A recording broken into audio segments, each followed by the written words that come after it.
Course addicts की तरफ से सेकेंड ईयर केमिस्ट्री जो कि इनऑर्गेनिक केमिस्ट्री है, और इसमें ट्रांजिशन चैप्टर है।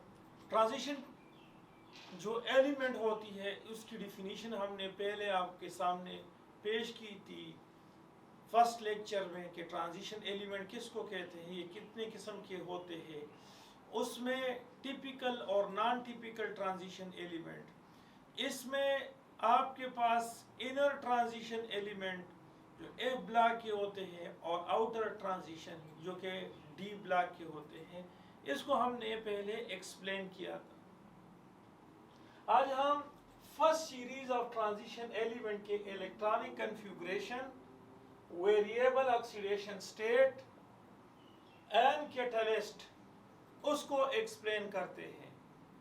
तो ये याद रखिए, सबसे पहले आपके पास स्कैंडियम होता है, इसका एटॉमिक नंबर 21 होता है।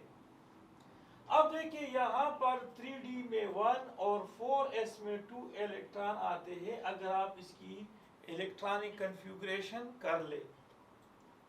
तो ये याद रखिए, यहां से साबित होता है कि वैलेंस शेल तो आपके पास ऐसे है, तो क्या स्कैंडियम एस ब्लॉक एलिमेंट है? नहीं जी, स्कैंडियम डी ब्लॉक एलिमेंट है। क्यों? क्योंकि हमने बताया था कि n-1d अगर ये इलेक्ट्रॉनिक कन्फिगरेशन किसका हो, जिस एलिमेंट का इलेक्ट्रॉनिक कन्फिगरेशन हो, वो आउटर ट्रांजिशन एलिमेंट होता है डी ब्लॉक, और आउटर में फिर टिपिकल और नॉन टिपिकल ट्रांजिशन एलिमेंट्स होते हैं। तो हमारे पास यहाँ n-1d, तो n जो है इसका जो प्रिंसिपल क्वांटम नंबर है n 4 है, तो 4 से 1 को निकाल दो, तो यहाँ पर आएगा 3d, और देखिए इसके 3d यहाँ मौजूद है, लिहाजा ये आपके पास क्या है, ट्रांजिशन एलिमेंट है। और यहाँ पर इलेक्ट्रॉन 1 मौजूद है, 1 इलेक्ट्रॉन डी में मौजूद है कि 4s में 2 इलेक्ट्रॉन मौजूद है। इस तरह से टाइटेनियम में 3d2 है, यहाँ 2 इलेक्ट्रॉन मौजूद है, 4s में भी 2 इलेक्ट्रॉन।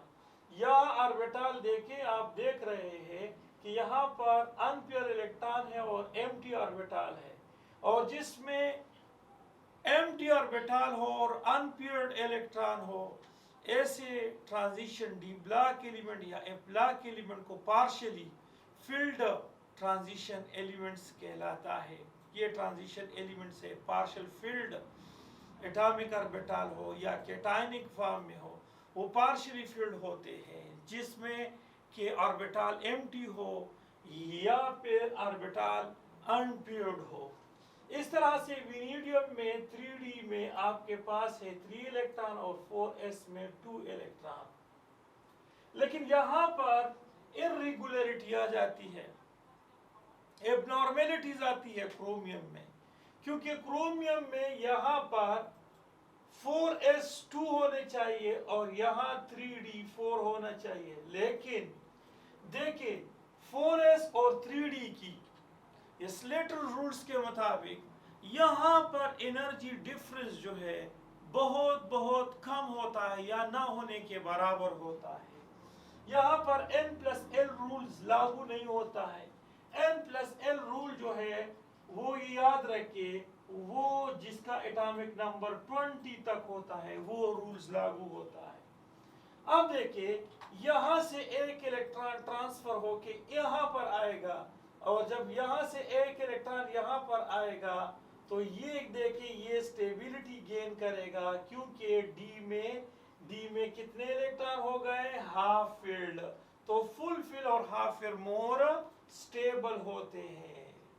तो ये आपके पास ये स्टेबिलिटी गेन करने के लिए एक इलेक्ट्रॉन यहाँ से इस साइड पे शिफ्ट होता है। इस तरह से जो मैंगनीज है वहां पर भी 3d में 5 4s में 2, आयरन में 3d में 6 4s में 2, यहाँ प्योर इलेक्ट्रॉन है। कोबाल्ट में यहाँ पर 4s में 2 है और 3d में 7। निकल में आपके पास 3d में 8 है और 4s में 2 है। लेकिन यहाँ पर ये एबनॉर्मेलिटीज यहाँ पर कॉपर में भी दिखाई देता है। कॉपर की यहाँ 3D में याद रखे 9 इलेक्ट्रॉन होनी चाहिए और यहाँ पर इलेक्ट्रॉन 1 और 2 होनी चाहिए। लेकिन अगर यहाँ आपके पास इलेक्ट्रॉन 9 हो तो देखिए ये अनस्टेबल है और स्टेबिलिटी इसकी उस वक्त गेन होगी जब d में इलेक्ट्रॉन होते हैं 10, हर ऑर्बिटल में प्योर इलेक्ट्रॉन होते हैं। तो यहाँ से इलेक्ट्रॉन शिफ्ट होके यहाँ इस साइड पे आएगा और जब इस साइड पे आएगा तो सारे जो ऑर्बिटल होते हैं वहां पर इलेक्ट्रॉन क्या होते हैं, ये प्योर होते हैं। और जब इलेक्ट्रॉन प्योर होते हैं, यहाँ देखिए ये 10 है, यहाँ पर 1 है, जब इलेक्ट्रॉन प्योर होते हैं तो ये स्टेबिलिटी गेन करता है। तो फुल फिल और हाफ फिल ये मोर स्टेबल स्टेट्स है ड्यू टू 2 रीजन।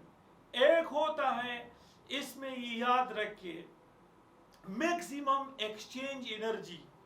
इसमें ये ऑर्बिटल ये आपस में दो इलेक्ट्रॉन आपस में एक्सचेंज होते हैं। इस तरह से हाफ फील्ड हो तो 1 इलेक्ट्रॉन एक्सचेंज, तो मैक्सिमम एक्सचेंज एनर्जी और मैक्सिमम सिमेट्री इसका शेप सेम होता है और इलेक्ट्रॉन भी हर ऑर्बिटल में सेम होता है। तो हाफ फिल और फुल फिल मैक्सिमम सिमेट्री और मैक्सिमम एक्सचेंज एनर्जी शो करता है, इस वजह से ये मोर स्टेबल होता है। और आपके पास जिंक में आपके पास है 3d10 और 4s2। अब हम एक्सप्लेन करते हैं कि variable oxidation state, transition element shows variable oxidation state. Transition element क्यों वेरिएबल ऑक्सीडेशन स्टेट शो करता है? वो इसलिए कि नॉट ओनली एस, यहां पर लिख लेता हूं, not only S subshell, not only S subshell but d subshell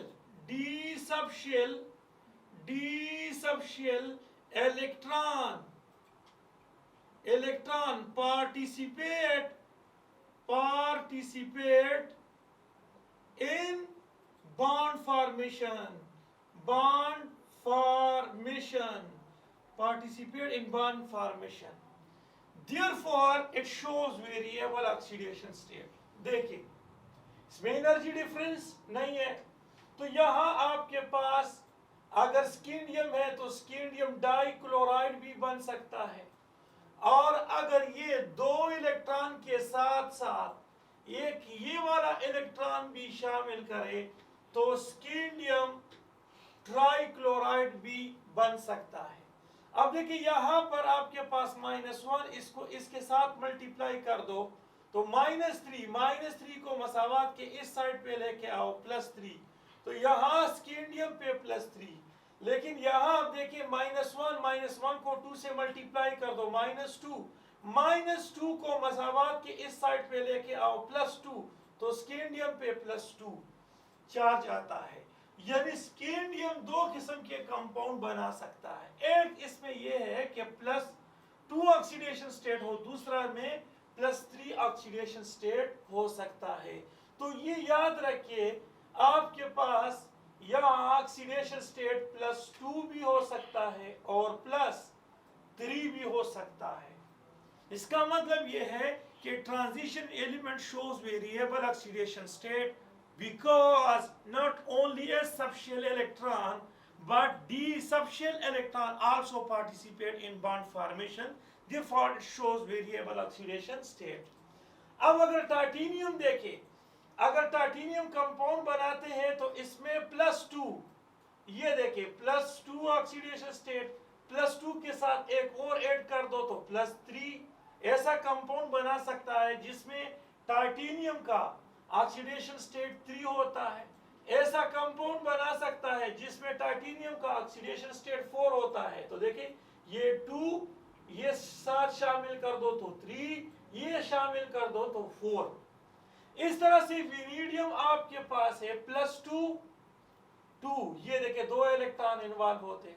अब ये इलेक्ट्रॉन साथ शामिल कर दो बॉन्ड फॉर्मेशन में, जब भी ये कोई कंपाउंड बनाता है तो ये +3 ऑक्सीडेशन स्टेट, और अगर विनीडियम एक और कंपाउंड बनाता है इसमें एक और इलेक्ट्रॉन इंक्लूड कर दे तो +4, और अगर एक और इलेक्ट्रॉन इंक्लूड कर दे तो +5। तो मतलब इसका ये है कि हमारे पास विनीडियम 4 किस्म के कंपाउंड बना सकती है, जिसमें के ऑक्सीडेशन मिनिमा वो +2 है और ऑक्सीडेशन मैक्सिमा वो +5 है।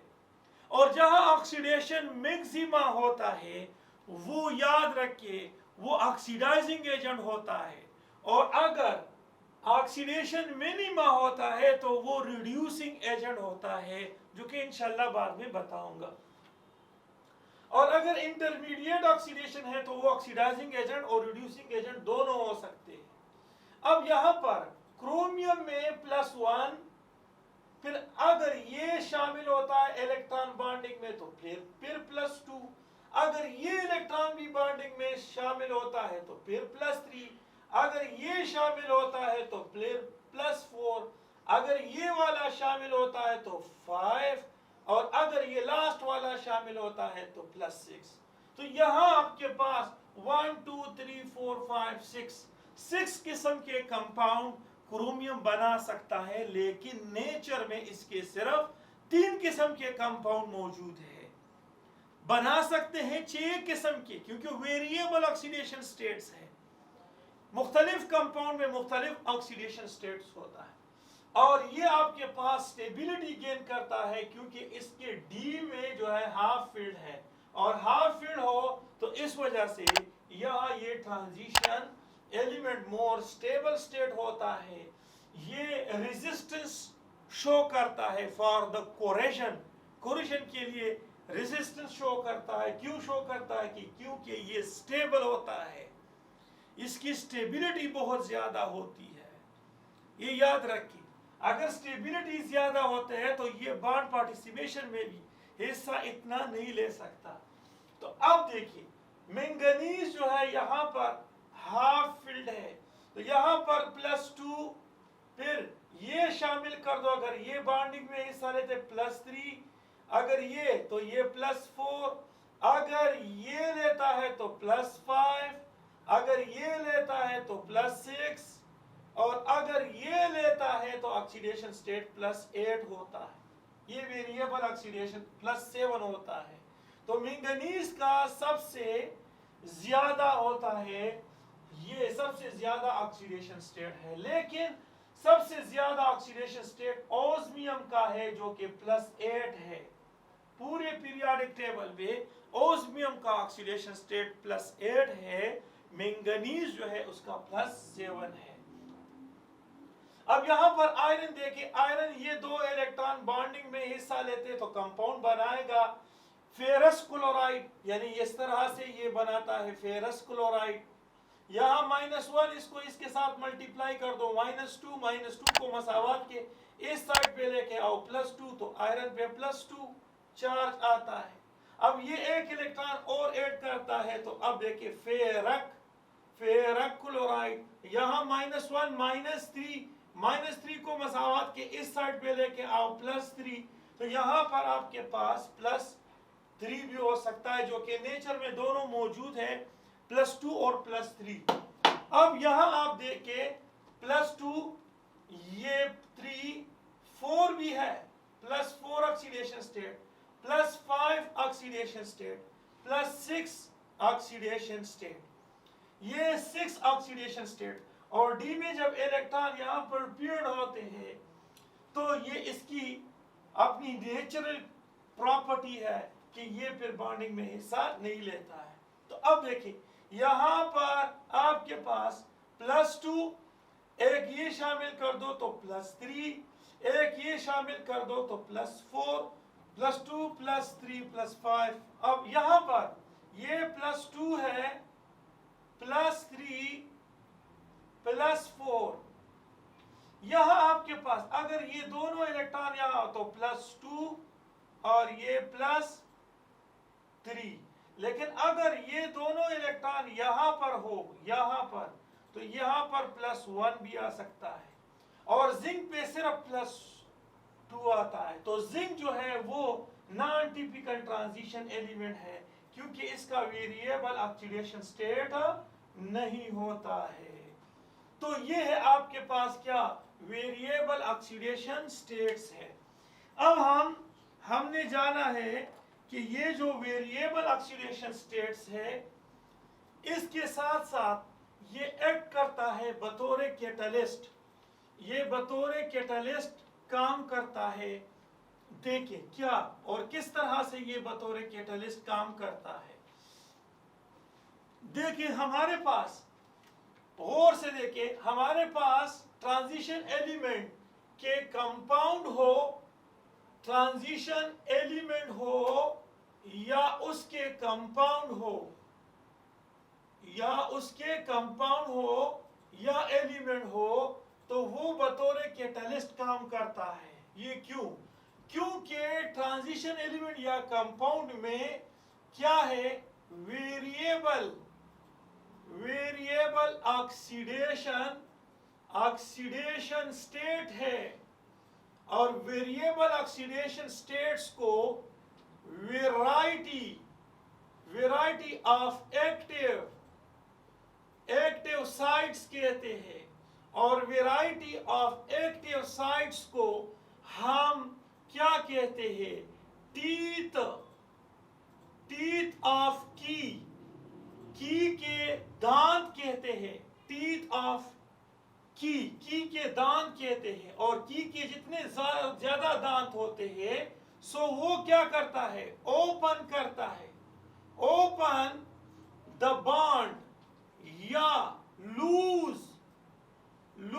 द बॉन्ड ऑफ रिएक्टेंट के बॉन्ड को लूज करता है। सपोज ये आपके पास रिएक्टेंट है, ये देखिए ये आपके पास क्या है, रिएक्टेंट। तो अगर कैटलिस्ट होता है तो ये क्या करता है, इस बॉन्ड को लूज करता है। लूज करता है तो फिर उसके लिए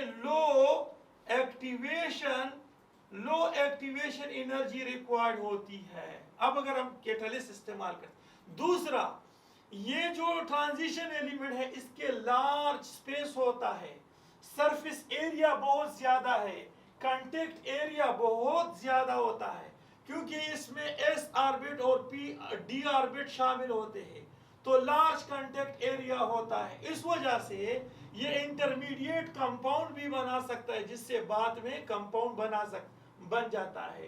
तो कैटलिस्ट के ट्रांजिशन एलिमेंट और वो उसके कंपाउंड वो एक्ट करते हैं बतौर कैटलिस्ट। क्यों? क्योंकि ट्रांजिशन एलिमेंट में वेरिएबल ऑक्सीडेशन स्टेट है। इस वेरिएबल ऑक्सीडेशन स्टेट्स को हम वेराइटी ऑफ एक्टिव साइट्स कहते हैं, और वेराइटी ऑफ एक्टिव साइट्स को टीथ ऑफ की कहते हैं, और टीथ ऑफ की लूज करता है द बॉन्ड ऑफ रिएक्टेंट, और जब रिएक्टेंट के बॉन्ड को लूज करता है तो एक्टिवेशन एनर्जी कम रिक्वायर्ड होती है, एक्टिवेशन एनर्जी कम रिक्वायर्ड होगी। अब हमने जाना है यहां पर के कौन कौन से कैटलिस्ट होते हैं जो कि हमारे पास यूज होते हैं बतौर कैटलिस्ट। तो सबसे पहले हम जाते हैं स्कैंडियम। ये याद रखिए, ये बतौर कैटलिस्ट इस्तेमाल नहीं होता है, ये बतौर कैटलिस्ट इस्तेमाल नहीं होता है। अब टाइटेनियम ट्राइक्लोराइड और plus aluminium ethyl try aluminium, इसको क्या कहते हैं, इसको हम कहते हैं जिगलर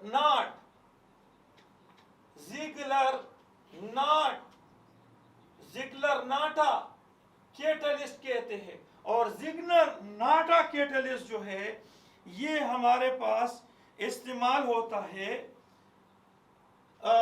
इसकी जो इस्तेमाल है पॉलीमराइजेशन में इसका इस्तेमाल होता है, पॉलीमराइजेशन में भी इस्तेमाल होता है ये जिगलर नाटा। इसके बाद जो आपके पास विनीडियम है, तो विनीडियम पेंटा ऑक्साइड, ये आपके पास जो है कांटेक्ट प्रोसेस, आपके पास सल्फर डाइऑक्साइड है, ऑक्सीजन है, यहाँ ये मिलके सल्फर ट्राइऑक्साइड इस्तेमाल होता है, तो ये विनीडियम का कंपाउंड जो है वो कैटलिस्ट के तौर पे इस्तेमाल होता है। इस तरह से क्रोमियम ऑक्साइड और एल्यूमिनियम ऑक्साइड, ये पोलीमराइजेशन ऑफ बेंजीन, ये देखे बेंजीन के पॉलीमराइजेशन में कि बेंजीन एसिटाइलिन से प्रिपेयर होता है, वहां पर ये यूज होता है। इस तरह से मैंगनीज, जो आपके पास है मैंगनीज, तो मैंगनीज जो है, मैंगनीज डाइऑक्साइड, ये आप देखिए पोटाशियम क्लोराइड, इसको आप हीट दोगे तो पोटाशियम क्लोराइड और ऑक्सीजन बनता है। यहाँ पर मैंगनीज डाइऑक्साइड पॉजिटिव कैटलिस्ट के तौर पे इस्तेमाल होता है। इस तरह से आपके पास आयरन फेरक क्लोराइड, ये फ्रिडल क्राफ्ट अल्काइलेशन और फ्रिडल क्राफ्ट एसाइलेशन में ये यूज होता है। इस तरह से आपके पास जो निकल है, प्लेटिनियम है, प्लाटिनियम है, ये याद रखिए, ये हाइड्रोजिनेशन ऑफ अल्कीन और अल्काइन में यूज होता है। इस तरह से कॉपर जो है ये यूज होता है oxidation of alcohol ethanol into acetaldehyde, ये यूज होता है। तो इसका मेन रीजन क्या है कि कैटलिस्ट जो है इसमें transition element, most of transition element और उसके कंपाउंड बतौर कैटलिस्ट काम क्यों करते हैं, क्योंकि इसमें वेरिएबल ऑक्सीडेशन स्टेट्स होते हैं, लार्ज सरफेस एरिया होता है। वेरिएबल ऑक्सीडेशन स्टेट है तो उसमें वेराइटी ऑफ एक्टिव साइट्स होते हैं, और वेराइटी ऑफ एक्टिव साइट्स को टीथ ऑफ की कहते हैं, और की से लॉक ओपन होता है, और जो कि क्या करता है, लूज करता है रिएक्टेंट के बॉन्ड को, तो फिर इसको रिक्वायर्ड होती है कम activation energy. Okay, thank you for watching this videos. Allah Hafiz.